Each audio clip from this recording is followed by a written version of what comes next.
The United States and Israel have launched a military campaign. War has started. If you're just watching what's happening right now between America and Iran from the sidelines, scrolling Twitter, refreshing CNN, texting your friends like, bro, this is crazy, you're already behind. Because whenever something like this happens, bombing headlines, retaliation threats, oil spikes, markets reacting, billions of dollars are being repositioned in real time. And most people, they're just consuming the fear. They're not positioning around it. America just bombed Iran. That's not a small headline. That's not drama. That's global risk repricing instantly. And every time geopolitical tension spikes like this, prediction markets move before traditional markets fully digest it, which means there's opportunity if you know how to look at it correctly.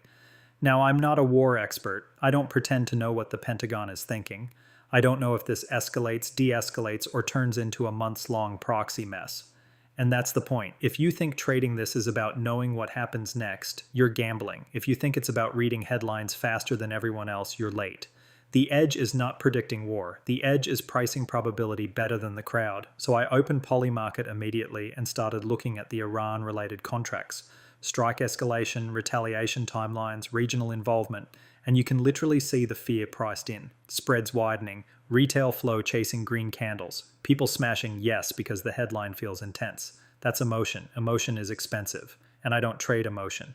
So instead of guessing, I screenshotted the exact market and dropped it into polysite.app. If you don't know what that is, it's basically an AI analyzer that scrapes current reporting, historical geopolitical base rates, similar past escalation events, sentiment velocity, liquidity distribution, and volatility patterns inside the order book. It doesn't just say buy yes or buy no. It breaks down why. It tells you whether the move is statistically aligned with history or if it's crowd overreaction. And what came back was interesting. The AI leaned toward the opposite side of the panic, not because nothing will happen, but because sudden large-scale escalations without sustained signaling are historically less frequent than the market feels in the first 24 to 48 hours after a strike headline. It flagged something even more important: order book imbalance. A lot of smaller retail-sized buys stacking aggressively, but not heavy smart money conviction at higher levels. That's usually a sign of headline chasing. That's where edge lives. When fear is loud but positioning is thin. So instead of smashing a full-size bet, I sized in strategically. Small initial entry, clear invalidation level, watching liquidity shifts. Because this isn't gambling. Gambling is I think war is coming.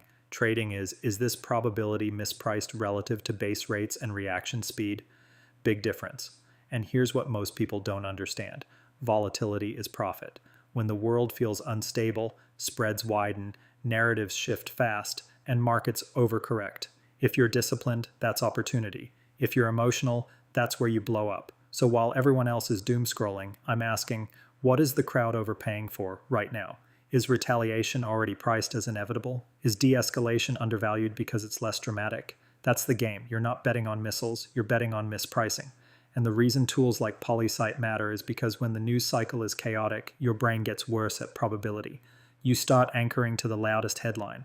The AI doesn't care about fear, it cares about data clusters, base rates, and structure. That's edge. And if you're trading geopolitical events without structure, you're just participating in the panic. I'd rather position against it when the numbers support it. So yeah, America just bombed Iran, the world is tense, markets are volatile, and while most people are watching, I'm calculating. That's the difference between gambling and building an edge.